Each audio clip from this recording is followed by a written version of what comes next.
ബിസ്മില്ലാഹിർ-റഹ്മാനിർ-റഹീം. അൽഹംദുലില്ലാഹി റബ്ബിൽ ആലമീൻ. വസ്സലാത്തു വസ്സലാമു അലാ അഷ്റഫിൽ മുർസലീൻ വഅലാ ആലിഹി വസ്വഹ്ബിഹി അജ്മഈൻ. അമ്മാ ബഅദ്. ബഹുമാന്യരായ സയ്യിദ് അവർകൾ, ഈ ശബ്ദം ശ്രവിച്ചുകൊണ്ടിരിക്കുന്ന പ്രിയപ്പെട്ട സുഹൃത്തുക്കളെ, ഇന്ത്യയുടെ സാംസ്കാരികതയിൽ രണ്ട് തരത്തിലുള്ള ആത്മീയത പരാമർശിക്കപ്പെടുന്നുണ്ട്. അതിലൊന്ന് വിശ്വാസത്തിൽ അധിഷ്ഠിതമായ മതാത്മകമായ ആത്മീയതയാണ്. മറ്റൊന്ന് സാമൂഹികതയിൽ അധിഷ്ഠിതമായ മതാതീതമെന്നോ മതനിരപേക്ഷമെന്നോ പറയാവുന്ന ആത്മീയതയാണ്.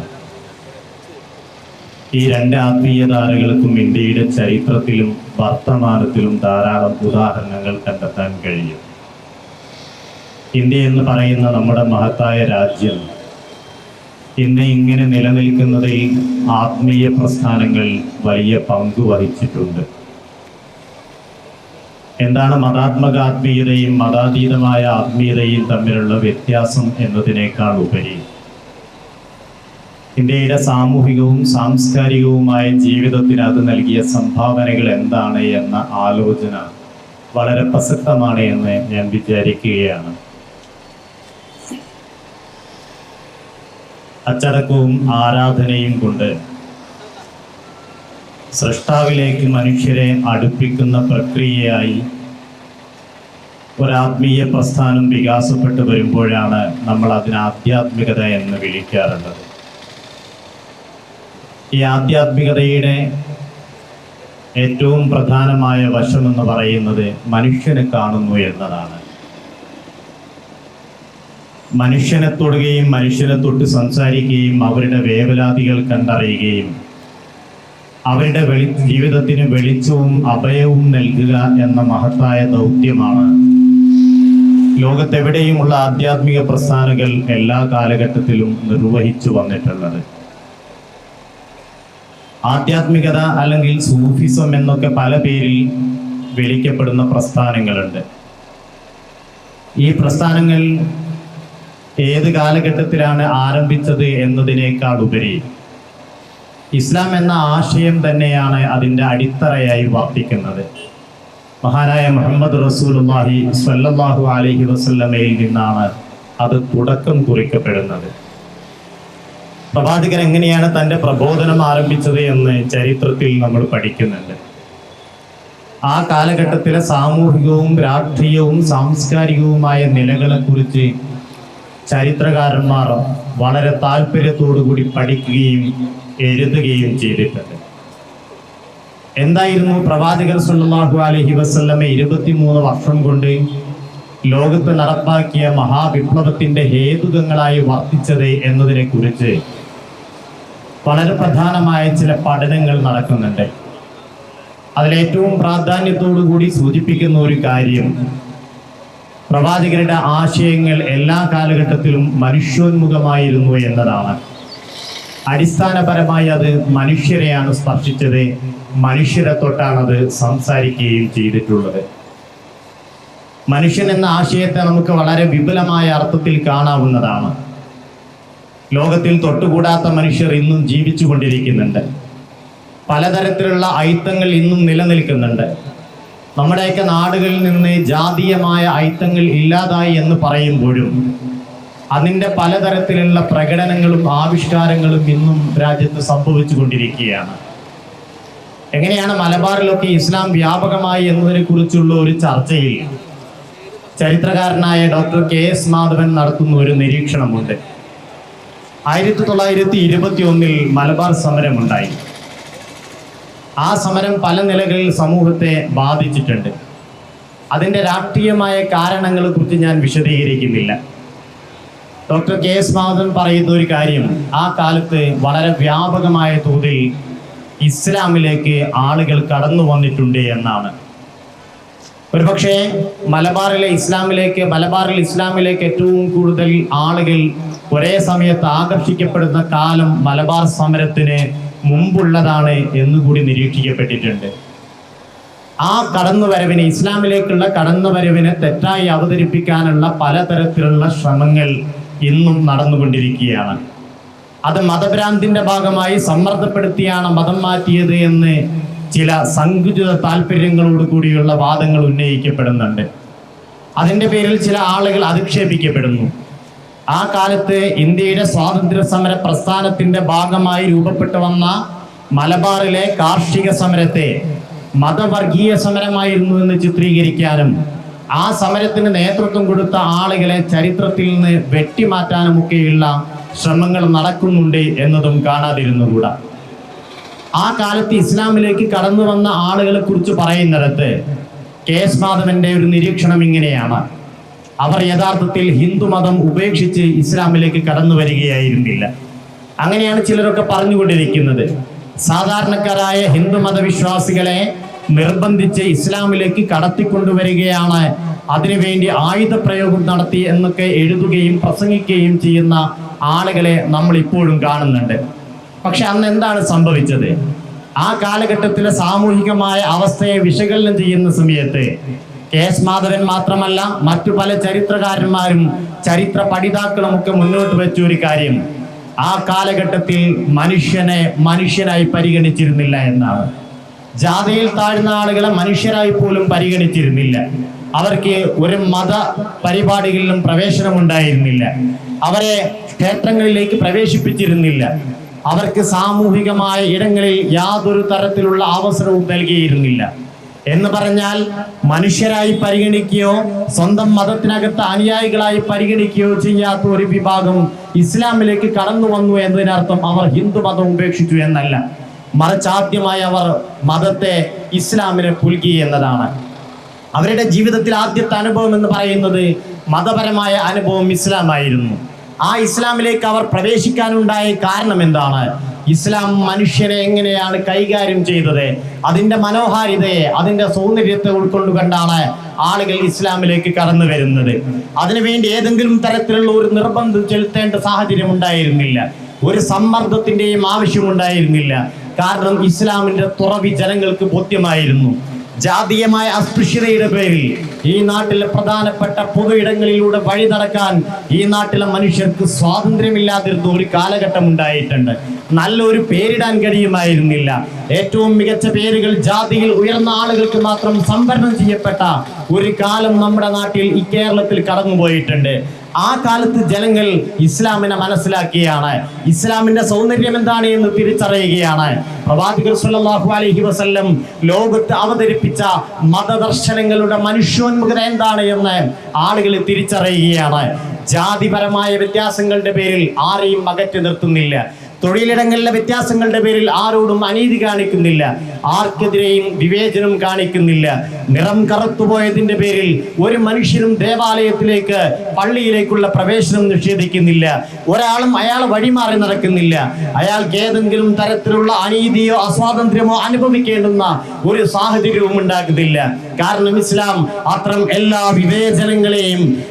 വിവേചനങ്ങളെയും ഇല്ലാതാക്കിക്കൊണ്ടാണ് ലോകത്ത് അതിന്റെ അജയ്യമായ അസ്തിത്വം സ്ഥാപിച്ചെടുത്തത്.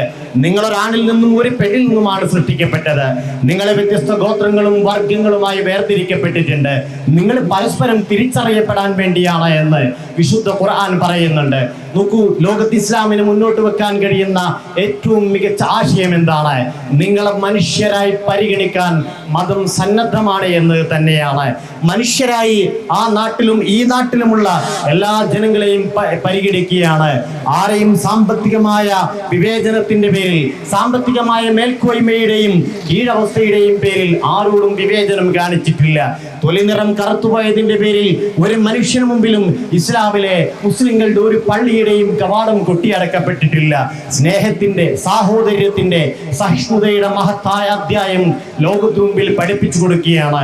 നബി സല്ലല്ലാഹു അലൈഹി വസല്ലമയുടെ ജീവിതത്തിൽ നിന്ന് അനേകം ചിന്തകൾ എടുത്തെടുത്തു പറഞ്ഞുകൊണ്ട് നമുക്ക് ഈ ചരിത്രാനുഭവത്തെ യാഥാർത്ഥ്യപ്പെടുത്താൻ കഴിയും. പ്രവാചകർ എങ്ങനെയാണ് സമൂഹത്തിലെ താഴെത്തട്ടിലുള്ള മനുഷ്യരെ പരിഗണിച്ചത് എന്നത്, എങ്ങനെയാണ് അവരുടെ വിശപ്പടക്കിയത് എന്നത്, അവർക്ക് എങ്ങനെയാണ് കരുതലും അഭയവുമായി തീർന്നത് എന്നതിനെ പ്രവാചകാനുഭവങ്ങൾ വായിച്ചാൽ നമുക്ക് മനസ്സിലാക്കാൻ കഴിയും.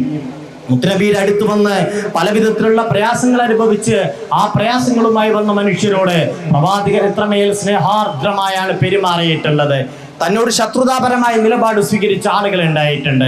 ആ ശത്രുതാപരമായ നിലപാട് സ്വീകരിച്ച മനുഷ്യരുടെ മേൽ പിൽക്കാലത്ത് അധികാരം ലഭിക്കുന്നുണ്ട്. മുത്തുനബിക്ക് മക്കം ഫതഹ് എന്നറിയപ്പെടുന്ന അജയ്യമായ വിജയ ദിനമുണ്ട്. ആ വിജയ ദിനത്തിലും പ്രവാചകർ സ്വല്ലല്ലാഹു അലൈഹി വസല്ലം തന്റെ ജന്മനാട്ടിൽ നിന്ന് ആട്ടിയോടിച്ച മനുഷ്യരെ, തന്റെ ജന്മനാട്ടിൽ തന്റെ ആദർശം പറയാനും പ്രചരിപ്പിക്കാനും സ്വാതന്ത്ര്യം നിഷേധിച്ച മനുഷ്യരുടെ മേൽ സർവാധികാരങ്ങളും കൈവന്ന കാലത്തും മുത്തുനബി സ്വല്ലല്ലാഹു അലൈഹി വസല്ലം അവരോട് പറഞ്ഞത് സമാധാനത്തിന്റെ വചനമാണ്.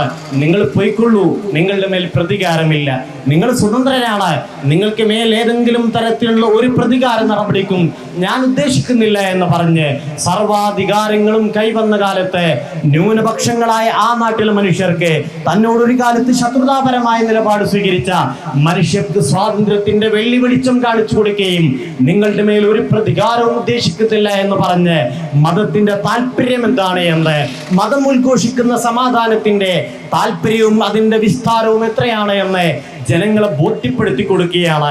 നോക്കൂ, നമ്മുടെയൊക്കെ നാടുകളിലെ ഈ കാലഘട്ടത്തിലെ രാഷ്ട്രീയ സാഹചര്യങ്ങളെ ചേർത്ത് വെച്ചുകൂടി ഇസ്ലാമിനെ പഠിക്കേണ്ടതുണ്ട് എന്നാണ് ഞാൻ വിചാരിക്കുന്നത്. മുത്തുനബി സ്വല്ലല്ലാഹു അലൈഹി വസല്ലം മദീന എന്ന് പറയുന്ന ഒരു രാഷ്ട്രം രൂപപ്പെടുത്തുന്നുണ്ട്. ചരിത്രത്തിൽ നമ്മളത് കാണുന്നുണ്ട്. മക്കയിൽ നിന്ന് മദീനയിലേക്ക് പലായനം ചെയ്യുകയാണ്. അതൊരു ഒളിച്ചോട്ടമായിരുന്നില്ല.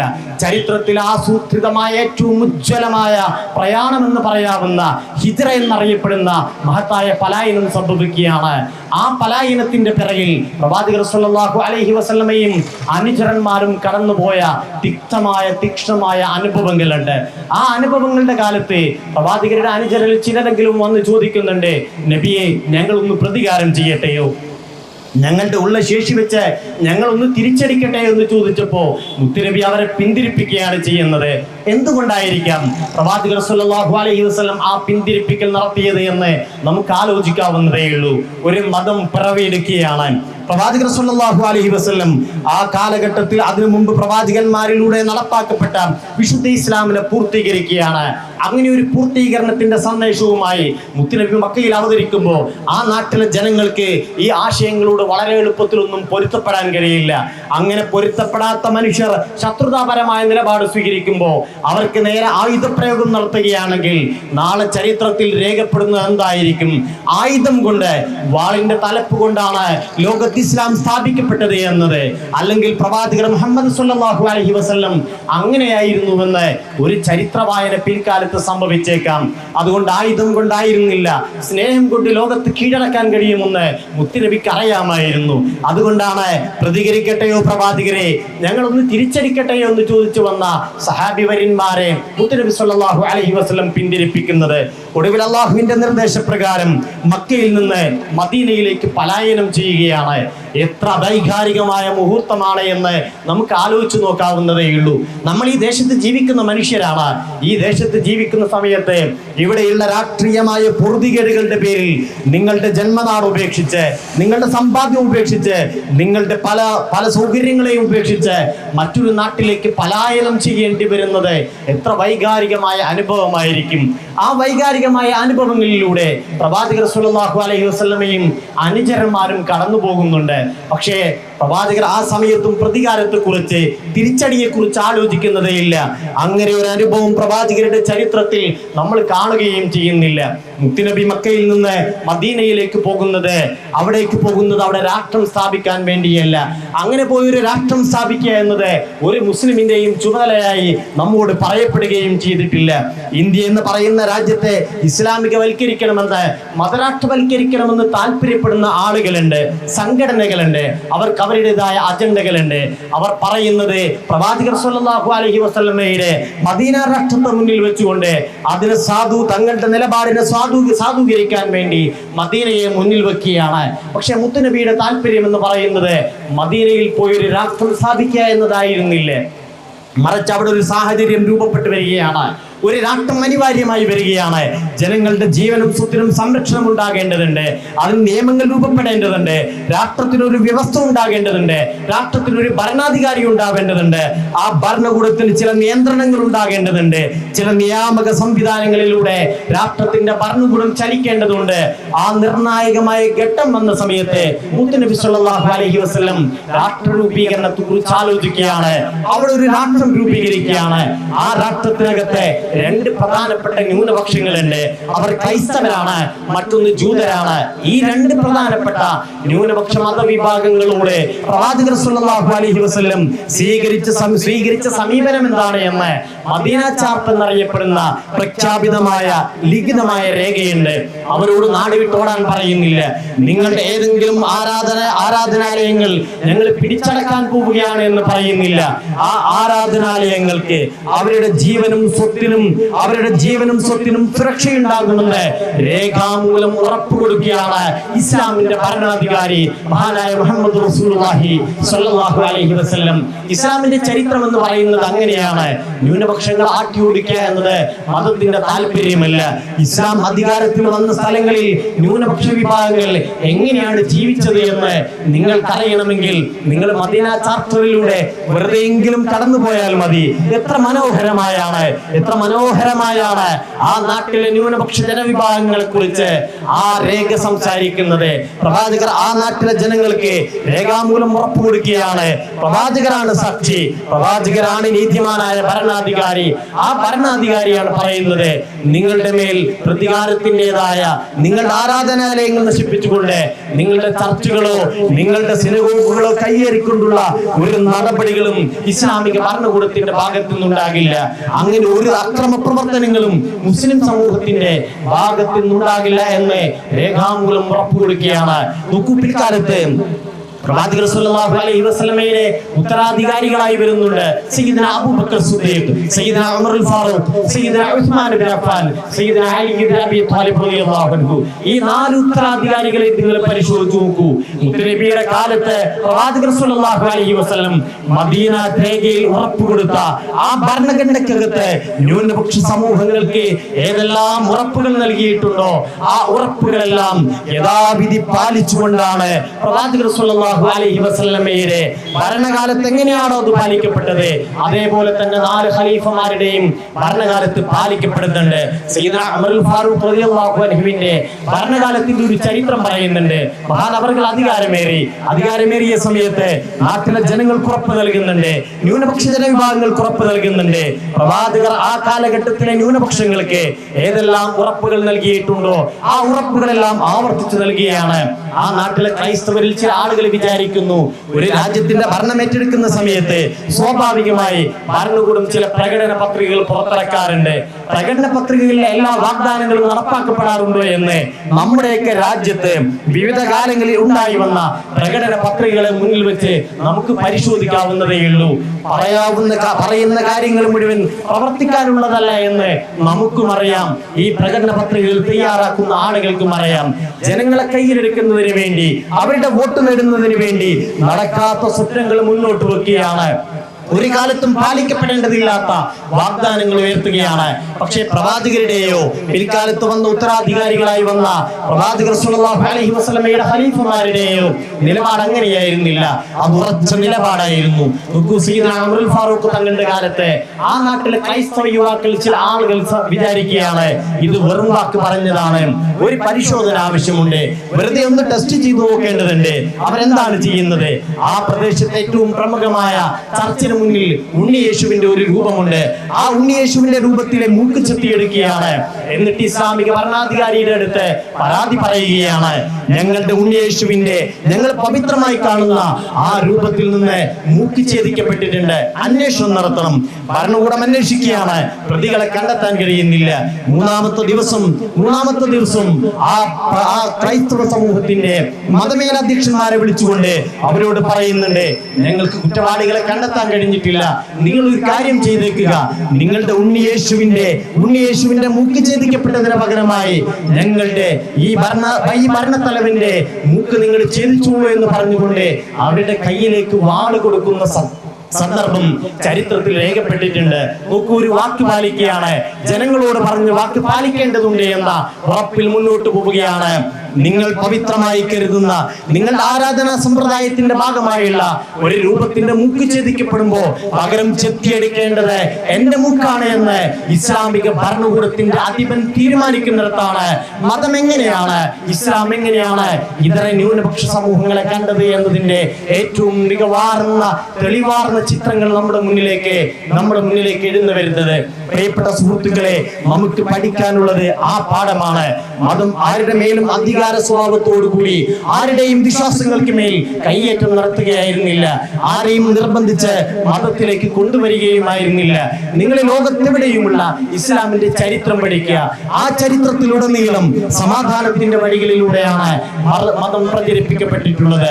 പ്രകോപനത്തിന്റെ മാർഗമായിരുന്നില്ല, അസഹിഷ്ണുതയുടെ വഴിയായിരുന്നില്ല, മറിച്ച് സ്നേഹത്തിനൊരിടമുണ്ട് എന്ന് മനസ്സുകളിലേക്ക് കടന്നു ചെല്ലാനുള്ള ഏറ്റവും മഹത്തായ മൂല്യം എന്ന് പറയുന്നത് സ്നേഹമാണ് എന്ന് തിരിച്ചറിഞ്ഞ ഇസ്ലാമിക ഭരണകൂടങ്ങളെയും പ്രബോധകന്മാരെയും നമുക്ക് കാണാൻ കഴിയുന്നുണ്ട്. ഇന്ത്യയുടെ ചരിത്രത്തിലേക്ക് വരുമ്പോൾ അജ്മീർ ഖാജ തങ്ങളെ നമ്മൾ ആ നിരയിൽ കാണുകയാണ്. ആരായിരുന്നു അജ്മീർ ഖാജ തങ്ങൾ? ലക്ഷക്കണക്കായ മനുഷ്യർക്ക് ഇസ്ലാമിലേക്ക് വെളിച്ചം കാണിച്ചു കൊടുത്ത മഹാ തേജസ്വിയായിരുന്നു അജ്മീർ ഖാജ മുഈനുദ്ദീൻ ചിശ്തി തങ്ങൾ. എങ്ങനെയാണ് ആളുകൾ ഇസ്ലാമിലേക്ക് കടന്നു വന്നത്? മഹാനവറുകളെ വലിയ സമ്മേളനം വിളിച്ചു ചേർത്തിട്ടല്ല, അല്ലെങ്കിൽ ഏതെങ്കിലും തരത്തിൽ പ്രകോപനങ്ങൾ ഉണ്ടാക്കിയിട്ടല്ല. ആ നാട്ടിൽ നിന്ന് മഹാനവറുകളെ തുരത്തിയോടിക്കാനുള്ള ശ്രമമുണ്ടായ കാലത്ത് പോലും വളരെ സമാധാനപരമായി പ്രതികരിക്കുകയാണ്. വളരെ സമാധാനപരമായ വഴിയിലൂടെയാണ് മഹാനവറുകൾ കടന്നു പോകുന്നത്. പിന്നെ എങ്ങനെയാണ് ലക്ഷക്കണക്കായ മനുഷ്യർ ഇന്ത്യയുടെ നാനാഭാഗങ്ങളിൽ നിന്ന് അജ്മീറിലേക്ക് വരികയും ഖാജ തങ്ങളെ കണ്ട് ഇസ്ലാമിനെ പുൽകുകയും ചെയ്തത്? ആ സ്വഭാവ വൈശിഷ്ട്യം കൊണ്ടാണ്, ആ സ്വഭാവത്തിന്റെ സൗന്ദര്യം അറിഞ്ഞാണ്, ആ സ്വഭാവം പ്രതിനിധാനപ്പെടുത്തുന്ന മതദർശനങ്ങളുടെ സൗന്ദര്യത്തെ ആവാഹിച്ചുകൊണ്ടാണ്, അറിഞ്ഞുകൊണ്ടാണ് അവർ ഇസ്ലാമിലേക്ക് കടന്നു വരുന്നത്. ഒരു പുഞ്ചിരിക്ക് മനുഷ്യ മനസ്സുകളിൽ മാറ്റം വരുത്താൻ കഴിയും. നിങ്ങൾ വേദനയോടെ നിൽക്കുന്ന ഒരു മനുഷ്യനോട് മനസ്സു തുറന്നൊന്ന് പുഞ്ചിരിച്ചു നോക്കൂ. അയാളുടെ ഹൃദയത്തിൽ എത്ര കുളിർമയുണ്ടാകുന്നുണ്ടാകും. ചില നേരങ്ങളിൽ ഒരു വെറും വാക്കുകൊണ്ട്, ഒരു ചെറിയ സംസാരം കൊണ്ട്, ഒരു ചെറിയ സംഭാഷണ ശകലം കൊണ്ട് ആളുകളുടെ മനസ്സുകളിൽ മാറ്റം ഉണ്ടാക്കാൻ കഴിയും. നിങ്ങൾ വെറുതെ ഒരു മനുഷ്യന്റെ മുഖത്തേക്ക് നോക്കി പുഞ്ചിരിക്കുകയാണെങ്കിൽ ആ പുഞ്ചിരിക്ക് പോലും മാറ്റങ്ങൾ ഉണ്ടാക്കാൻ കഴിയുമെന്ന് നമ്മുടെയൊക്കെ കാലത്ത് നമ്മുടെയൊക്കെ വൈയക്തികമായ അനുഭവങ്ങളെ മുന്നിൽ വെച്ച് പറയാൻ കഴിയും. എങ്ങനെയാണ് അജ്മീർ ഖാജ തങ്ങൾ ഇത്രയേറെ ലക്ഷക്കണക്കായ മനുഷ്യരെ ഇസ്ലാമിന്റെ വഴിയിലേക്ക് കൊണ്ടുവന്നത്? ആരെയും പ്രകോപിപ്പിച്ചായിരുന്നില്ല, ആരുടെ മേലും സമ്മർദ്ദം ചെലുത്തിയായിരുന്നില്ല. അജ്മീർ ഖാജ തങ്ങൾ പറഞ്ഞാൽ അത് കേൾക്കാനും അത് ശിരസാവഹിക്കാനും സന്നദ്ധരായ ലക്ഷക്കണക്കിന് അനുയായികൾ ഉണ്ടായ കാലത്ത് പോലും ഏതെങ്കിലും ഒരു ഗ്രാമത്തിന് മേൽ, ഏതെങ്കിലും ഒരു നഗരത്തിന് മേൽ അധികാരം സ്ഥാപിച്ചുകൊണ്ട് ആ നാട്ടിലെ മനുഷ്യരെ ഇസ്ലാമിലേക്ക് കൊണ്ടുവരുന്നതിന് വേണ്ടി സമ്മർദ്ദപ്പെടുത്തിയതിന്റെ ഒരനുഭവം ഇസ്ലാമിനില്ല. നമുക്ക് ഇസ്ലാമിന്റെ പാതയും അതല്ല. അങ്ങനെയൊക്കെ ചില പ്രസ്ഥാനങ്ങൾ പിൽക്കാലത്ത് മതത്തിന്റെ പേരിൽ രൂപപ്പെട്ടു വന്നിട്ടുണ്ട്. ഞാൻ എന്റെ സംസാരം ദീർഘിപ്പിക്കണമെന്ന് ഉദ്ദേശിക്കുന്നില്ല. ഞാൻ ഈ സംസാരിക്കുന്നത് പൂനൂർ അങ്ങാടിയിൽ നിന്നാണ്. ഈ പൂനൂരിന്റെയും പരിസരത്തെയും ഒക്കെ പല സ്ഥാപനങ്ങൾ, പല പള്ളികൾ എങ്ങനെയാണ് കൈയടക്കപ്പെട്ടത് എന്ന്, എങ്ങനെയാണ് അതിനുവേണ്ടി അധികാരവും പ്രമാണിത്വവും സാമ്പത്തികമായ മേൽക്കോയ്മയും ദുരുപയോഗപ്പെടുത്തപ്പെട്ടത് എന്നതിന് ബാലുശ്ശേരിയിൽ പോയാൽ, നന്മണ്ടയിൽ പോയാൽ, സമീപത്ത് അനേകം പ്രദേശങ്ങളിൽ പോയാൽ നിങ്ങൾക്ക് അനുഭവങ്ങളുണ്ട്. ഇസ്ലാമിന്റെ വഴി എന്ന് പറയുന്നത് സാമ്പത്തികമായ വാഗ്ദാനങ്ങൾ നൽകി ആളുകളെ മതത്തിലേക്ക് കൊണ്ടുവരികയല്ല, സ്വന്തം പ്രസ്ഥാനത്തിന്റെ ആളാക്കി മാറ്റുക എന്നതല്ല, മറിച്ച് മതത്തിന് പറയാനുള്ള കാര്യങ്ങൾ വ്യക്തതയോടുകൂടി പറയുകയാണ്, അത് തെളിമയോടുകൂടി പറയുകയാണ്. ആ തെളിമയായ ആദർശത്തെ, തെളിമയായ മൂല്യങ്ങളെ സ്വന്തം ജീവിതത്തിലേക്ക് പകർത്തിക്കൊണ്ടുവരികയാണ്. ആളുകൾ അത് കാണുകയാണ്, ആളുകൾക്ക് വല്ലാത്തൊരു അഭിനിവേശം തോന്നുകയാണ്, അവർ മതത്തിലേക്ക് കടന്നു വരികയാണ്. അങ്ങനെയാണ് ഇന്ത്യ ആകെ വ്യാപിക്കുന്ന വിധത്തിലേക്ക് മഹാനായ അജ്മീർ ഖാജ തങ്ങളുടെ സ്വാധീനം വർദ്ധിച്ചിട്ടുള്ളത്. നോക്കൂ, ഞാൻ എന്റെ പ്രസംഗത്തിന്റെ തുടക്കത്തിൽ സൂചിപ്പിച്ച രണ്ട് ആത്മീയതകളുണ്ട്. അതിലൊന്ന് വിശ്വാസാധിഷ്ഠിതമായ മതാത്മക ആത്മീയതയാണ്. രണ്ടാമത്തേത് സാമൂഹികതയിൽ അധിഷ്ഠിതമായ മതാതീതമെന്നോ മതനിരപേക്ഷമെന്നോ പറയാവുന്ന ആത്മീയതയാണ്. ഈ രണ്ട് ആത്മീയതയും കളിയാടുന്നത് നിങ്ങൾക്ക് അജ്മീറിൽ പോയാൽ കാണാൻ കഴിയും. നമുക്ക് എത്ര മനോഹരമായ അനുഭവമാണ്. എത്രയേറെ മനുഷ്യരാണ് ലോകത്തിന്റെ നാനാദിക്കിൽ നിന്ന് വരുന്നത്. അവരിൽ എല്ലാ മതക്കാരുമുണ്ട്, എല്ലാ തരക്കാരുമുണ്ട്. എല്ലാ വേദനകളും ഇറക്കി വെക്കാൻ കഴിയുന്ന ഒരിടമായി, ഒരത്താണിയായി അവർ അജ്മീർ ദർഗയെ അനുഭവിക്കുകയാണ്. നിങ്ങൾ ദർഗയിൽ പോയി നിന്നാൽ മനസ്സിലാക്കാൻ കഴിയും.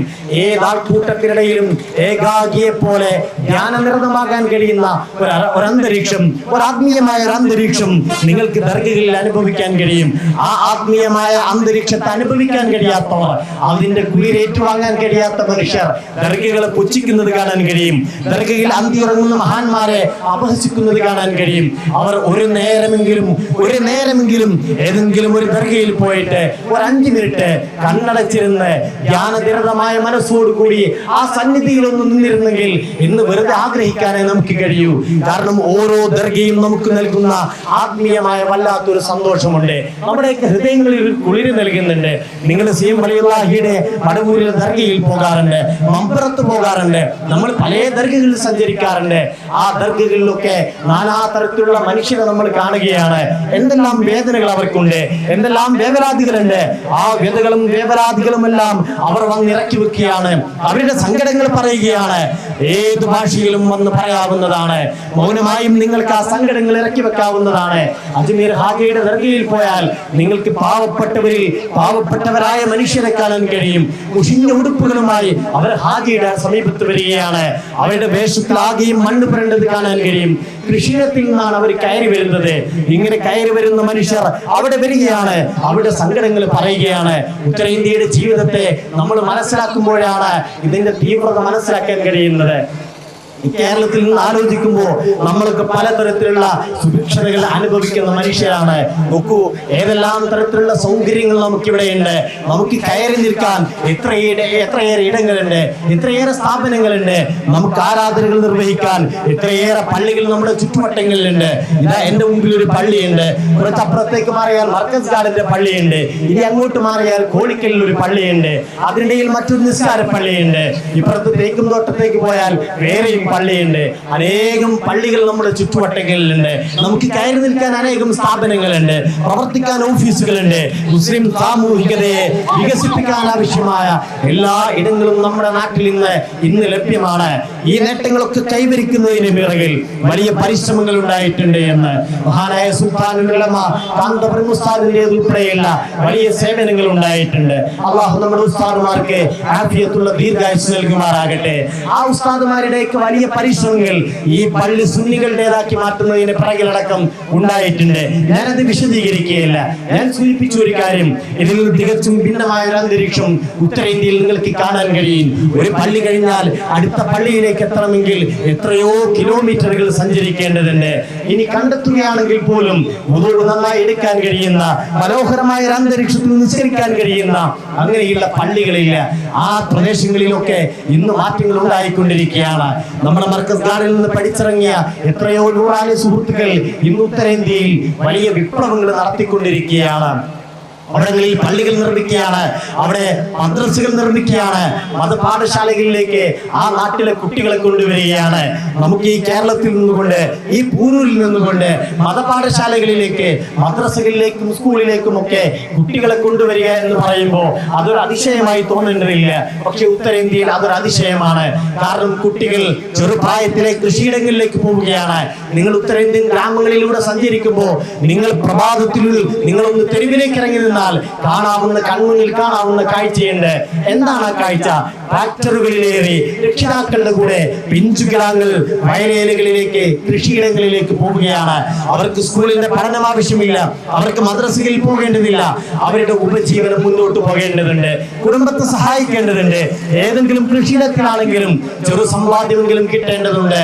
നേരം പുലർന്ന് വൈകുന്നേരം ആകുമ്പോഴേക്ക് കുടുംബത്തിനകത്തുള്ള ആളുകളുടെ വിശപ്പടക്കേണ്ടതുണ്ട്, അതിന് മാർഗം കണ്ടെത്തേണ്ടതുണ്ട്. ഉണ്ട്. അതിനുവേണ്ടി പിഞ്ചുമക്കൾ പോലും മാതാപിതാക്കളോടൊപ്പം കൃഷിയിടങ്ങളിലേക്ക് യാത്ര പോകുന്നത് ഉത്തരേന്ത്യൻ ഗ്രാമങ്ങളിലെ നടപ്പു കാഴ്ചകളാണ്. ഇന്നും വലിയ മാറ്റങ്ങളൊന്നും ഉണ്ടായിട്ടില്ല, പക്ഷെ അവിടെ വലിയ മാറ്റങ്ങൾക്ക് തുടക്കം കുറിക്കപ്പെട്ടിട്ടുണ്ട്. അവിടെ സ്ഥാപനങ്ങൾ ഉണ്ടായിട്ടുണ്ട്. അവിടെ കുട്ടികളെ മതപാഠശാലകളിലേക്കും പൊതുപാഠശാലകളിലേക്കും ആകർഷിക്കുന്നതിന് ധാരാളം ശ്രമങ്ങൾ നടന്നുകൊണ്ടിരിക്കുന്നുണ്ട്. ഈ മർക്കസ് ഗാഡയിൽ പഠിച്ചിറങ്ങിയ നൂറാനി സുഹൃത്തുക്കൾ ആ പ്രവർത്തനങ്ങളുടെ മുന്നിൽ അഭിമാനകരമായ നേതൃത്വം നൽകുന്നുണ്ട് എന്ന് സാന്ദർഭികമായി സൂചിപ്പിക്കുകയാണ്. ആ പ്രദേശങ്ങളിലുള്ള ആ മനുഷ്യരുടെ വേദനാദികൾ എന്തെല്ലാമാണ്? ആ വേവലാദികളെല്ലാം അവർ ഇറക്കി വെക്കുന്നത് എവിടെയാണ്? അവർ ദർഗകളിൽ പോവുകയാണ്, ഇമാമുദ്ദീൻ ഔലിയയുടെ ദർഗയിൽ പോവുകയാണ്, അജ്മീർ ഹാജ തങ്ങളുടെ സമീപത്ത് വരികയാണ്, അവിടെ സങ്കടം പറയുകയാണ്, അവർ കരയുകയാണ്, അവർ വിതുമ്പുകയാണ്, അവർ മൗനമായി തേടുകയാണ്. എല്ലാ തേട്ടങ്ങൾക്കും ഉത്തരമുണ്ട് എന്ന് അവർ ഉറച്ചു വിശ്വസിക്കുകയാണ്. ഏത് വേവലാതിപ്പെടുന്ന മനുഷ്യനെയും സ്വീകരിക്കുന്ന ഒരു മണ്ണാണ് അജ്മീർ എന്ന് പറയുന്നത്. ഏത് വേവലാദികളും നിങ്ങൾക്ക് അവിടെ അവതരിപ്പിക്കാവുന്നതാണ്. ഏത് സങ്കടവും അവിടെ വന്ന് പറയാവുന്നതാണ്. ഏത് കണ്ണീരിനും അവിടെ പരിഹാരം കാണാവുന്നതാണ്. അത്ര മനോഹരമായി ആത്മീയതയുടെ കുളിരെന്താണ് എന്ന്, അതിന്റെ നനവെന്താണ് എന്ന് നമ്മൾ അനുഭവിപ്പിക്കുന്നതാണ് അജ്മീർ ദർഗാ ഷരീഫ് എന്ന് പറയുന്നത്. പ്രിയപ്പെട്ട സുഹൃത്തുക്കളെ, എന്റെ ശബ്ദം ശ്രവിക്കുന്നവരെ, നിങ്ങൾ പോയിട്ടില്ലെങ്കിൽ എപ്പോഴെങ്കിലും ഒക്കെ പോകണം. അജ്മീർ ദർഗയിൽ നിങ്ങൾ പോയി നിൽക്കണം. അവിടെ കുറഞ്ഞ സമയം ചെലവഴിക്കണം. ആ ചുറ്റുവട്ടങ്ങളിലെ മനുഷ്യരെ കാണണം. നോക്കൂ, ഏത് സമയത്ത് ചെന്നാലും 10,000-കണക്കിന് മനുഷ്യരുണ്ടാകും. ആ ദർഗയുടെ സമീപത്തായി ജീവിക്കുന്ന ആളുകൾ അവർ അവിടെ വരികയാണ്. പിന്നീട് അവർ തിരിച്ചു പോകുന്നതേയില്ല. അവിടെ തന്നെ ഉണ്ണുകയാണ്, അവിടെ തന്നെ ഉറങ്ങുകയാണ്, അവിടെ തന്നെ ഉണരുകയാണ്. അവിടെ തന്നെ മരിച്ചു പോകുന്ന അനേകായിരം മനുഷ്യരെ നമുക്ക് കാണാൻ കഴിയും. അവർക്ക് പോകാൻ ഇടമുണ്ടോ എന്നറിയില്ല. പോകാൻ ഇടമുള്ള ആളുകൾ പോലും പോകാൻ ഇഷ്ടപ്പെടുന്നില്ല. അജ്മീർ ഹാജ തങ്ങളുടെ സമീപത്തെ നിൽക്കുക എന്ന് പറയുന്നത്, അവിടെ താമസിക്കുക എന്ന് പറയുന്നത് ജീവിതത്തിലെ പുണ്യകരമായ പ്രവൃത്തിയാണ് എന്ന് അവർ മനസ്സിലാക്കിയാണ്. അവർ അവിടെ വന്നുകൂടുകയാണ്, അവിടെ താമസിക്കുകയാണ്. അവരുടെ ദിനരാത്രങ്ങൾ അങ്ങനെ കടന്നു പോവുകയാണ്. ഇനി ലോകത്തിന്റെ നാനാഭാഗങ്ങളിൽ നിന്ന് വരുന്ന പ്രതാപികളായ മനുഷ്യരുടെ അജ്മീർ ഹാജ ദർഗയുടെ അല്ലെങ്കിൽ ഇന്ത്യയിലുടനീളമുള്ള ദർഗകളുടെ ഒരു സവിശേഷത എന്ന് പറയുന്നത് നിങ്ങൾക്ക് അവിടെ എല്ലാ തരത്തിലുമുള്ള മനുഷ്യരെ കാണാമെന്നാണ്. ഞാൻ നേരത്തെ പറഞ്ഞതുപോലെ കൃഷിയിടങ്ങളിൽ നിന്ന് വരുന്ന പാവപ്പെട്ട മനുഷ്യരെ കാണാൻ കഴിയും. അതേ സമയത്ത് തന്നെ ഇന്ത്യ ഭരിച്ചുകൊണ്ടിരിക്കുന്ന ഇന്ത്യയുടെ വിവിധ സംസ്ഥാനങ്ങൾ ഭരിച്ചുകൊണ്ടിരിക്കുന്ന ഭരണാധികാരികളെ, പ്രമാണിമാരെ, ഉദ്യോഗസ്ഥരെ, ഇവരെല്ലാവരെയും നിങ്ങൾക്ക് ഈ ദർഗയിൽ ചെന്നാൽ കാണാൻ കഴിയും. അവിടെ വരുന്ന ഏതെങ്കിലും ഒരാളോട് ഏതെങ്കിലും പ്രത്യേക തരത്തിലുള്ള വിവേചനം കാണിക്കുന്നതേയില്ല. അവിടെ എല്ലാവരും സ്വീകരിക്കപ്പെടും. ആ സ്വീകരിക്കപ്പെടുമെന്ന മനുഷ്യോന്മുഖതയാണ് അജ്മീർ ദർഗയെ, ഇന്ത്യയിലുടനീളമുള്ള ദർഗയെ ഏറ്റവും പ്രധാനപ്പെട്ട മനുഷ്യരുടെ ഇടങ്ങളാക്കി മാറ്റിയിട്ടുള്ളത്. നിങ്ങൾക്കൊരു ദർഗ വിശേഷിപ്പിക്കാൻ മറ്റൊരു വാക്കാവശ്യമാണ് എങ്കിൽ ഞാൻ അതിനെ ഇങ്ങനെ പറയുന്നു: അതൊരു മനുഷ്യരുടെ താവളമാണ്. എല്ലാത്തരം മനുഷ്യരും വന്നു ചേരുന്ന ഇടങ്ങളാണ്.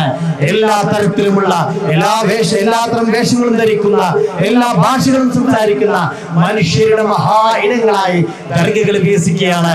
ആ ഓർമ്മകളിലേക്ക് നമ്മൾ തിരിച്ചു സഞ്ചരിക്കുന്നു എന്നതിനർത്ഥം നമ്മൾ ആ ദർഗയുടെ മനുഷ്യോന്മുഖതയിലേക്ക് സഞ്ചരിക്കുന്നു എന്നാണ്. നിങ്ങളുടെ അയൽ വീട്ടുകാരൻ അറിയുന്നു എന്നാണ്, അവന്റെ സങ്കടം മനസ്സിലാക്കുന്നു എന്നാണ്. അവന്റെ മതം ഏതാണ് എന്ന് നോക്കാതെ, അവന്റെ ഭാഷ ഏതാണ് എന്ന് നോക്കാതെ, അവന്റെ രാഷ്ട്രീയം ഏതാണ് എന്ന് നോക്കാതെ അവനെ ചേർത്ത് പിടിക്കാനുള്ള മനസ്സ് നിങ്ങളിൽ രൂപപ്പെട്ടു വരുന്നു എന്നാണ്. ആ മനസ്സ് രൂപപ്പെടുത്തുക തന്നെയാണ് ഇത്തരം പരിപാടികളുടെ, അജ്മീർ പോലുള്ള പരിപാടികളുടെ പ്രധാന താല്പര്യമെന്നുകൂടി ഓർമ്മപ്പെടുത്തി ശബ്ദം ശ്രമിച്ച സകല സുഹൃത്തുക്കളെയും അഭിവാദ്യം ചെയ്ത് വാക്കുകൾ ഉപസംഹരിക്കുന്നു. അസ്സലാമു അലൈക്കും വറഹ്മത്തുള്ളാഹി